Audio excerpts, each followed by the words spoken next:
Hey guys, if you're looking for the Portland Real Estate Investing Podcast, don't worry, we're still here. We're now the Realized Gains Podcast.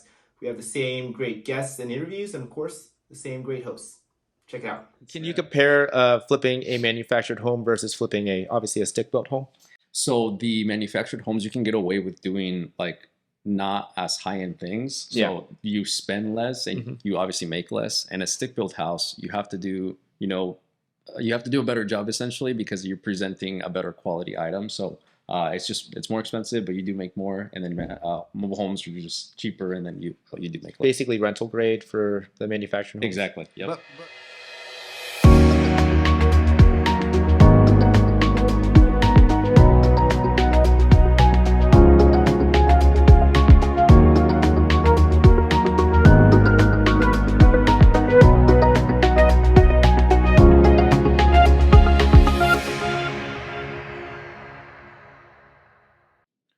Hey everyone, thanks for tuning in to episode 15 of the Realized Gains podcast. I'm your co-host Jordan Lee. I'm a mortgage lender based in Portland, Oregon and licensed in 12 states.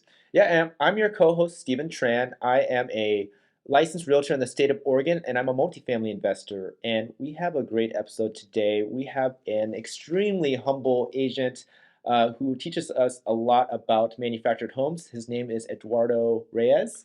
Yes, super nice guy, as Stephen said, super humble. He's 4 years in, and he already won NAR's 30 Under 30, the National Association of Realtors. Yeah. And yeah, he's just does high volume, but he's also super down to earth. Yeah, and he tells us his journey coming from a background starting in acting and modeling. So we'll have a little bit of eye candy for this episode. But yeah, I think we'll just jump right in, and you can hear it all from him. Enjoy. Hey guys, welcome to episode 15 of the Portland Real Estate Investing Podcast. I'm Stephen Tran. I'm here with my co-hosts.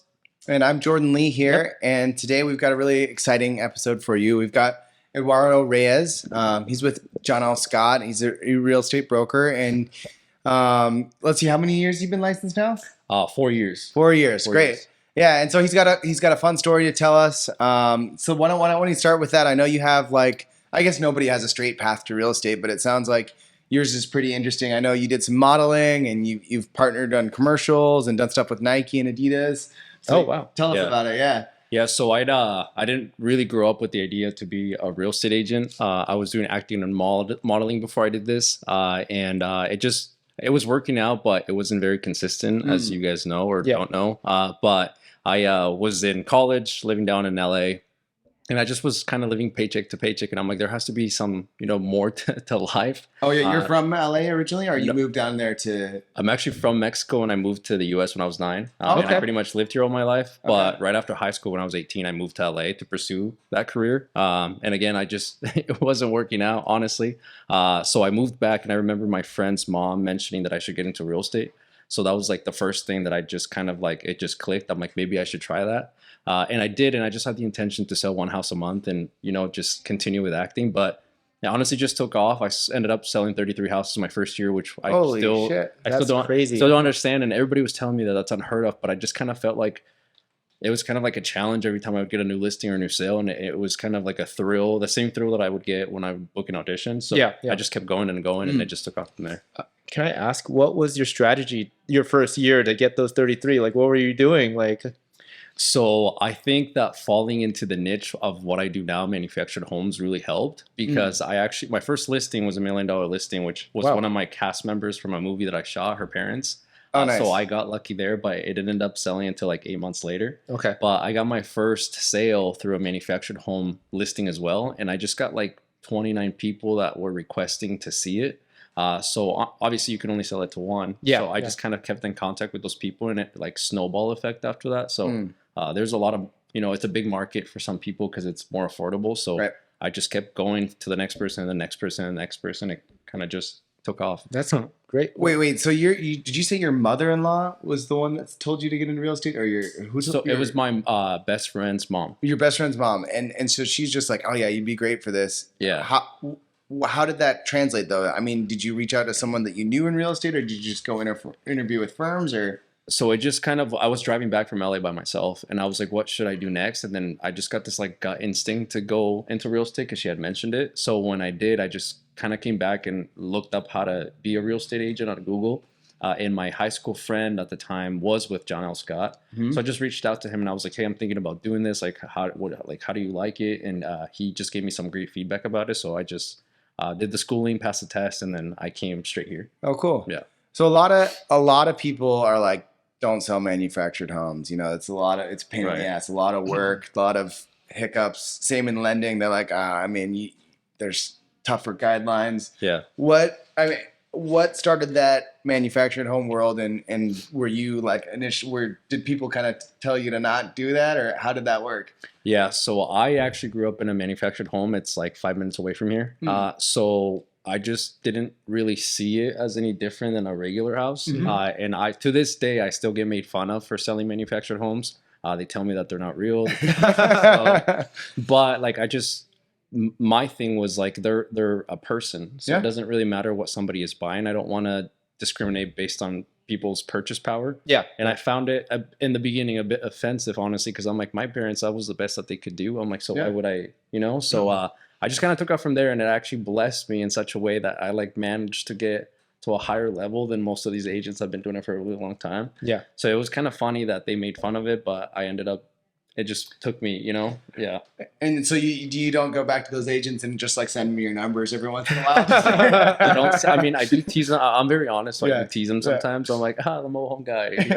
But no, yeah, that's just kind of what happened. Yeah. Okay. I got lucky. I fell into it and it worked out. I've never done a manufactured home as a realtor. Can you kind of tell us what's really unique with that?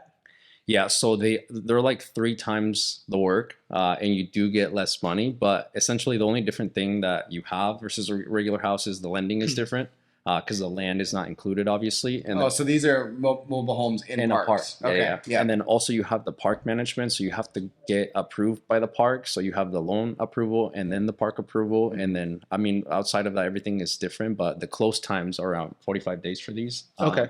And the lenders are not in town, so you have to help your buyer send everything to them, like paperwork and all that stuff, because they're not really on you to get it because they finance the whole US. And there's only 2 of them, so they're not going to come look for you to get. Yeah, because it's more of like an auto loan, basically. Correct. Because it's not real property that you're collateralizing. Exactly. Yeah. Interesting. Huh. So you've specialized in that, but you mentioned that you had 1 listing, but you got like 30 clients out of that, basically, or like because a lot of times that the buyers aren't necessarily represented by an agent. Then is that? Yeah, because you do need a different license to sell these, also, which John L. Scott has. Oh, okay. So it's like a double whammy. So one, nobody wants to do them because the money situation, and 2, you need a separate license for them. So most of the time, you end up representing the both sides with obviously. Permission from both sides, but that happens a lot. So I just took them on. Not every 27, 29 qualified, but I just would weed them out based on the ones that did. Okay. Yeah. And what percentage of your clients that you've helped, so you've been doing this 4 years and you started there. Yeah. How many of them have now moved on, have sold them for a profit and moved on to bigger homes? I would say about 60% of them. Oh, wow. Okay. Yeah, and Amazing. Surprisingly, everybody said that they don't hold their value. I've had a client make up to $80,000 on one that they bought because of the market and how everything increased. So it was a nice move up from a manufacturer. They made $80,000 and they probably paid like 50 or something for it. They paid like at the time, like 35, 55. Wow. Yeah. So they're real. Is that the normal price point? Or back then when you started, it was like $30K for... Yeah, for like a 3-bed, 2-bath, double wide back then, it was probably like 75, 80 max. And now you get up to like 225 on one. So, wow. Yeah. And then you'd have to pay, obviously, the mortgage plus the rental fee for the land? Yeah, so you'd pay the mortgage for the mobile home, plus on top of that, the fee for the lot. Yeah. Okay. No, that's cool. And being bilingual, how much has that catapulted your business? I mean, how much of the Hispanic community do you work with? Yeah, so I would say it's 50-50. Okay. Like 50 of them are American and the other 50 are like my people, Hispanic people. Yeah. So that obviously helps a lot too. I think that my business would be cut in half if I didn't speak a second language. Wow. Yeah. And do you like intentionally advertise to different communities, or are you more like a relationship guy, or how do you do that part? So I think I'm more of a relationship person. Like I still keep up with social media every now and then. I post as much as I can. Yeah, but yeah. I see your social media. You do a great job with that. Thank you. Yeah, I don't do any advertising or anything. I feel like if you really take care of people the first time around, that they're going to remember you. People are really big on drip campaigns, which I don't advise against it, but I never did it and I still haven't. And the people that I help still remember me and call me back whenever it's time for them to upgrade or sell or buy a new one. Yeah. Yeah, those guys know that if you're going to sell them a $50,000 home, they'll be happy to. Yeah, you'll be we'll happy sell to them anything. Anything, right? Exactly. Yeah. No, we were chatting earlier, and I don't want to. Well, I might toot your horn a little bit, but I do know that you were NAR 30 under 30. Can you kind of talk about that a little bit? Yeah, so the 30 under 30, one, I didn't even know what that was. My boss mentioned it. He said that he thought I'd have a really good shot getting it. So I kind of looked into it, and it's like the top 30 realtors in the whole country based on like a different number of things. So I got a lot of help from my coworkers, our secretary that's right there, my principal brokers to push me to get it. Yeah. And I saw like the qualification requirements. I was going up against people that had sold like 430 million in New York. And I was like, I sell mobile homes. I'm not going to get it. I'm like, I think I'm like 6 million for the year in sales. But it's not just volumes, it's also sides, right? So they just looked at everything. They looked at size. They looked at who you were as a person. I sent a lot of, videotapes just to like kind of help them narrow it down. And I think they selected me because of the mobile homes as well, because it was so different and nobody did them. So I ended up getting that, which I didn't plan to get any of these things. I just wanted to sell one a month and continue doing acting. And now I don't do that anymore. I just full-time real estate. Oh, that's awesome. Yeah. So you did 33 sides and it only added up to 6 million?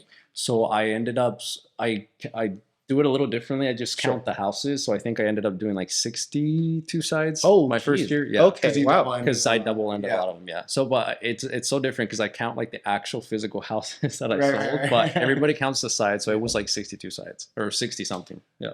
So pretty much all of them were double-ended. Wait, no, almost. No, not all of them. So I don't remember exactly. That was my first year so long ago, but it was more than 33. Yes. Yeah. No, that's crazy. And with the longer closing time, like I can't imagine how you like balance all of that.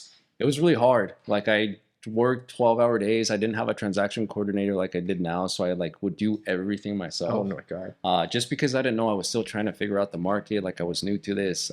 Now I feel like I have a lot of my time back because I have put people in place to help me out a little bit. So it definitely feels better now, and I can take on more people and not be as stressed. Yeah. And are you still selling a decent amount of manufactured homes as well, or? I am, yeah. I feel it hasn't changed. It's been the same despite the market. I feel like they're going to be in demand again even more now because of how everything is going. But yeah, no, that hasn't changed and it hasn't slowed down. Have you looked into? We were just at this real estate conference in San Diego, and I heard someone talking about. I think they were from Guild Mortgage or something, but they were talking about these new manufactured homes. And it was really interesting to me. It sounds like the new technology for them makes them almost indistinguishable from stick build. I mean, these are ones that you're putting on real property and attaching to a foundation and stuff. But I don't know if have you seen like the newer ones, and if technology is changing a lot, and what are your thoughts on that? Yeah. So as time progresses, they get better and better. I look on YouTube a lot.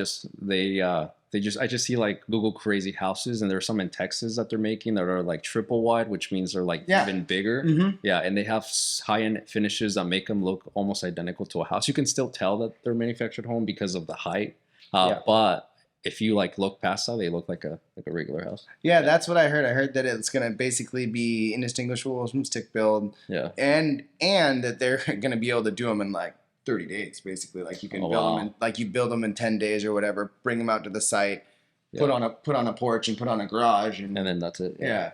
That's cool. Yeah. So I mean, they're much more affordable, so I can see why that market is booming. Yeah. I mean, the demand follows the market follows the demand, right? Exactly. I mean, we have a huge shortage of affordable housing, so it makes sense, and we definitely need that kind of technology to pick up. Right. Since you're kind of like super well versed in that area, do you have any like myths that you'd like to just really quickly dispel about manufactured homes that a lot of people? I mean, I always look at it from the lending side, so I'm like, I know that they're not going to be financed. If it's in a park, you can't be financed by traditional loans. Yeah, you can get financing for them, as you mentioned.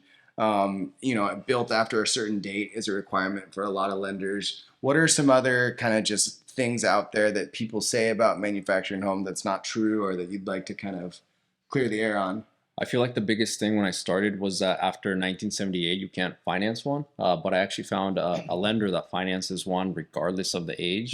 They do require it to be under good condition. Yeah. Am I allowed to say that the lender is okay? Yeah. So 21st Century Mortgage is the lender. So they'll literally take on whatever with the right down payment. Okay, so they care more about down payment, and they're of course going to do their inspection of the home and make sure Correct. it's set, So fit. Yeah. So it still has to be in good shape, but they go up to 1960 if need be. So they will finance older than 1978. Okay. Can I ask, is there any investment potential in mobile home or like manufactured homes? I know that if you're a park owner, there's a lot of money in that, but is there any investment potential in buying these homes and potentially renting them out? So you can't rent them out because it has to be owner occupied because you are renting from the park. Yeah. So you can't be a tenant, like renting to a tenant in a park. Yeah. In a park. Yeah. Let's be specific. But if you wanted to essentially flip one, if you got it for cheap enough, you can do it just like a regular house as well. Okay. The prices are so high right now, and the rents are also high. So I don't know that that's true now, but back in the day you could. Okay. Did you have some clients that did that kind of like got it remodeled a little bit, flipped out the kitchen or whatever, and then resold? Yeah. So I have like 5 mobile home investors right now that have been flipping with me for a while. So sometimes I do get a good deal and I tell them about it, and then we run comps and they do it and it works out. So. Oh, nice. Yeah. So you can also do that, but just for like renting it out purposes, you can't because it has to be owner occupied. But they always have to move in to it while they're doing it, or if they're flipping, you can actually do it under something called a rental agreement. So it specifies in the contract that you get instant qualification, but you can't live in it. Oh, okay. So there is a way to kind of, with the contract, set it up that, we're going to take X number of days to do this, and then we're going to resell it. Exactly. Oh, okay, cool. Okay. Can you jump into when you got into like this whole flipping thing with these manufactured homes? Yeah. So my first flip was actually last year in November. So it was a manufactured home, actually, the first one. And I grew up watching House Hunters on HGTV. I feel like everybody can say that, but I didn't think that was possible for myself because I just I didn't think I had the means, and then I didn't think I had what it took to do that. I'm like, I have to find the contractors. I don't know how to do anything. And then this opportunity showed up, and I kind of got something you couldn't refuse, huh? Exactly. So I got an opportunity showed up, and I got the gut instinct to go for it, but I was obviously scared because I've never done anything like this before. And I went for it, and then I started finding it took me a long time to finish it just because I had to start from scratch.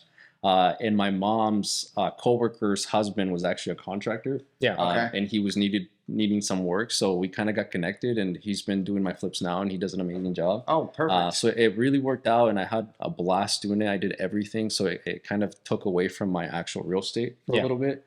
But there was just so much of a rewarding feeling when I finished it. A ton too. Yeah. It was so rewarding to see how it was before, and then how I finished it, and then just like how happy the person that bought it was. So it was like a more fulfilling than when I sell a house, essentially. So I just kind of took off from there. Maybe we need to get you your own show doing this, Yeah, we should. Yeah. You have experience. You've got the acting experience, you've got the real estate experience, and then flipping experience. It all goes together, right? Right, exactly. One day, maybe. Well, that's cool. So contractor relationship, do you guys partner financially as well, or do you just like pay him out of the proceeds, or? So I just pay him for his work. I don't really want to partner with anybody yet, just because I think that relationships are important, and when you mix 2 and 2 together, it just sometimes doesn't work. Yeah, always works out. So I'd rather do it by myself and stay with like cheaper end and just learn on myself and have a loss on myself than to drag somebody else in for now.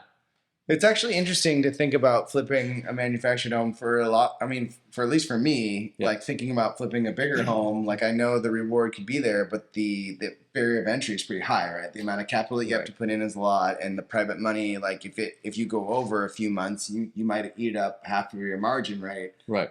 So was starting at that lower price point, did you feel like you were able to get enough out of it when you sold it? Yeah, so I think obviously the margins aren't the same as a really regular stick built house. There was still some margin there, which helped me get into a stick built houses. Now I do stick built houses, but I do think that my investors haven't made the jump because it is more scary, and I just kind of I'm always scared to do certain things, but I just go for it. Yeah. So I went straight into a regular stick built house after that because I'm like, this is easy. Now This that you couldn't learned be. how, yeah. Yeah, I'm like, this couldn't be that much different. And I did a flip over in Sandy, and it actually worked out as well. And I saw the margin difference, and I was like, well, this is a bigger difference. Can you compare flipping a manufactured home versus flipping obviously a stick built home? So the manufactured homes, you can get away with doing like not as high end things. So you spend less and you obviously make less. And a stick built house, you have to do, you have to do a better job essentially because you're presenting a better quality item. So it's more expensive, but you do make more. And then mobile homes are just cheaper, and then you do make less. Basically rental grade for the manufactured homes. Exactly. Yep. But from the mechanics perspective, it was all the same, right? It's the same. You still had to, you worked with the same contractor. You did all the same stuff. Yeah. So the only difference was the park situation. But again, if you do it under a storage agreement, you can get instant qualification. And then when you sell it, you have to get through that hoop with the buyers too. Like I had a lot of buyers that were interested, but not all of them qualified for the park, which, was a little, you don't get multiple offers essentially on a flip for a mobile home, but for stick build, there is a possibility because you don't have to get through the park hoop. And how are you financing, at least, for both, for the manufactured homes and then to the stick built, how were you financing that? Were you buying it outright and then flipping it? Yeah, so for the flip, I bought it outright for the first mobile home because it wasn't that expensive. Right. But for the stick built houses, I financed it. Hard money? Yes. Okay. Yep. And were you able to finish it on time, and was that scary? The timing wise has always worked out. I stay on the contractors. I put my foot down, so we haven't really gone over what the expectation. But for selling them, it's kind of up in there. You're always scared on whether or not it's gonna sell, so you try your best to find good comps. Like right now, I just want to be transparent. I finished my third one and it still hasn't sold 2 months later. The market shift obviously didn't help me. So I feel like I got stuck a little bit, but I'm trying to figure it out and then learn from my mistakes. So don't worry, I'm in the same situation. I feel like if this is the first market turn for a lot of people that have haven't been flipping for that long, this is the case. Like, you don't know until you know, right? Yeah. So I was beating myself up for it pretty bad, but I'm like, I couldn't help the market shift. Like if the market wouldn't have shifted, I would have been completely okay, but this happened. So yeah, you just gotta lose some money and learn. Lose some money, adjust, try different things, maybe turn it into a rental. Right. Yeah. So there's multiple things that you can do for it. So I'm not that concerned, but I do want to sell it if anybody wants to buy it. You can shout out the address if you want. Right, exactly. We'll put in the description. How's that? Yeah, we can do that. Yeah. So are you only doing flipping, or are you doing other types of investments? I'm only doing flipping. There's so many things you can invest in, Yeah. Everybody, there's a lot of stuff, but I just want to stick to what I know. I don't want to really dip my feet into so many different things that I've not really set in one. So I want to continue selling houses because I'm really passionate about that. Yeah. That's the cash and flow then, line. yeah, and then flip too, that is my passion. So I just want to stick with those two for now. Yeah.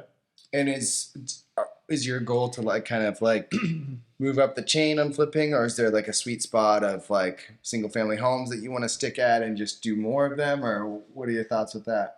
I think my number one goal right now is to open up my own brokerage and have the satisfaction of owning my own office under my own name. So that's what I'm striving for next. And then the whole flipping thing is honestly just a hobby. So if I can do 4 or 5 a year, I feel like that's I'm happy with that. That's a profitable hobby. Yeah. So yeah, I just want to do it for fun because I have a lot of fun doing it. It is super stressful, but it's like a fun stress, if that makes sense. Oh yeah. I get that. Losing my hair, but it's okay. Do you do anything It's a to fun work stress. on your own, or is it you all through contractors? No, I do everything through contractors. I don't know how to do anything. So that obviously doesn't help if you know how to do stuff and you can, that saves you a lot of money. Yeah. That's great. Yeah, I can paint. That's it. Yeah. How well though? It's all right. So starting your own brokerage, that's an exciting investment. Have you been already working with people to do that, or what is your kind of plan for that? So I've had that thought since my third year of real estate, but obviously I want I'm a planner, so I want to plan everything, to a T and know what I'm getting myself into. So I feel like I've been talking to a lot of different people on how they run their business, on what I should watch out for, any advice. So I try to take away from a lot of people, but I don't necessarily have sat down with one and said, hey, teach me from beginning to end. I feel like talking to different people gives you a lot of different perspectives. So I don't know when, but it's gonna happen. Yeah, love it. That's awesome. It's scary. I mean, you got to hire a whole team, transaction coordinator, whether they're here locally or a virtual assistant. Exactly. I don't even know how to do any of that paperwork. Same, but I think it'll be fun and it'll be a challenge because I like challenges. I feel like I've tiered to some extent and like the selling part, so I want like another challenge now. Yeah, it's like the business. It's the extra level of business. So there's like building your own real estate business, but then there's building other people's business. Right. And, yeah, getting all the stuff set up. That's cool. Mentoring agents. Are you a principal broker already? I'm not, no. So I have my test all done, but now I just have to pass the test. I went and I failed really bad. That's common. But that's a different podcast. But yeah, no, I'll get it eventually and then go from there. Yeah. No, that's awesome. I know that's a huge step. I mean, obviously, I don't know if you have any agents that you kind of mentor since they're not officially under you. Yeah, no, I mean, my coworkers ask me questions sometimes, but not really. My sister's my buyer's agent, so I've mentored her. Oh. I do get a lot of satisfaction too from like teaching people. So I think that, I had a lot of fun learning the business and like trying to figure it out. So I think it'd be cool to have my own office and to teach other realtors of how to essentially, start from scratch too, like I did. And hopefully I can point them in the right direction to see if it's something that they love to do as well. So you already have a little team set up then. So your sister and... Yeah, and I had another buyer's agent who I'm thinking about bringing back. So it would be 2 buyer's agent essentially. But I think that I don't want to grow a big team now until I open up my own brokerage. Right. Because there's so many things I need to focus. And I feel like if I bring someone on, I want to give them the time that they need to be successful. So I don't want to be scattered all over the place and then not. And then I just assume it's a little bit confusing with the splits since you're not the principal broker. Correct. Yeah. So there's a split with me plus, the principal broker. So it doesn't really, it's not really fair, but it's my sister. So I'm like, yeah, you got to pay this much, but that's okay. Yeah. For now. She's learning. So yeah. You can't place a value on like being mentored well and like learning and learning, Yeah, no, that is true. Yeah. Yeah. And I mean, you have obviously like a very specific niche. So like that, I mean, there's tons of value being a mentee under that to learn. I mean, I think you have all the opportunity to do like panels and presentations on, manufactured homes. Like I literally know nothing other than from the test that it's on land that you don't own. That's literally all I know. I don't know what other paperwork goes into it or anything. So.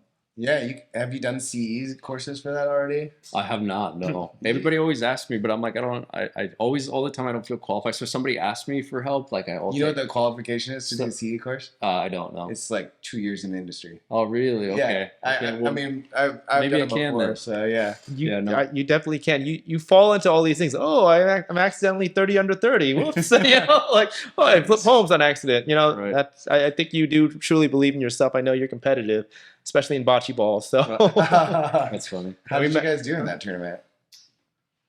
Second place. I got second place. Oh, you guys got second? Yeah, I wanted to talk to Eduardo, but because Alex, my principal broker, was like, "Oh yeah, you should go talk to Eduardo." I was like, "He looks really focused right now." I was telling him that I hate losing, so that was my first time there. Yeah. And I was like, "This is not that hard." So then I got really into it. We took second place, which I was so mad about, but it was pretty good. There was a lot of teams. There was a lot. I mean, 60. There was 60 something teams. That was crazy. It was fun though. It was hot. It was hot. That's why I was like, okay, I'm kind of glad I lost. Let's go home. I'm drunk and I'm hot and we lost. Let's go. Right. So part of our podcast, we're always trying to like encourage people to get started on investing in real estate and help them understand that there's less barriers than you think there are, and really anyone can invest in real estate. Right. If you're talking to somebody that's kind of like, I'm not sure if I should do it. What is your advice on how to get started, or even just think about house hacking, anything really in the real estate realm? What are you always kind of advising to your friends these days? Right. So I feel like the fear is like the biggest factor that stops anybody and everybody from doing what they're really meant to be. Yeah. So my friends especially, like I always try to push them to, as much as they push me, to just go for it. Like I was so scared my first flip, and I always think about that. I'm like, had I not done that, I wouldn't have learned all of this stuff, and I wouldn't have known that I was, into it and like doing it. So I feel like the best advice would just be to go for it. Yeah. And if it doesn't work out, then now you know, and if it does, then even better. Right. Yeah. Because no matter what, you're going to learn something from it. Exactly. Yeah. You might lose a couple thousand, but that's okay. Let's cut that part out. No. No, I'm kidding. No. It'll work out. Yeah. I always tell my friends, I'm like, I don't want to, I mean, not to get too deep, but I'm like, I don't want to die and say, I wish I would have done that. Like, I want to do everything that I've ever wanted in life, because I just want to be satisfied when that happens. Yeah. Like, not to think I should have tried that and it didn't work out or whatever. So I just always encourage people to go for it. You don't want to miss any opportunities. Exactly. You wish you. I will do everything. My mom's like, you do everything. You're not good at anything. I'm like, thanks. But I just want to say that I did everything, and whether it worked out or not, like, I just want to have the satisfaction. Like acting, I'm going to go back eventually. My biggest dream is to have an Oscar. And I tell all my friends, I'm like, it's going to happen. I'm like, it's just a little detour, this real estate. I'm having fun with it. I'm like, but even if I don't get to that point, let's say, I could say I did it. I went to LA. I lived my dream, and now I'm here. Yeah.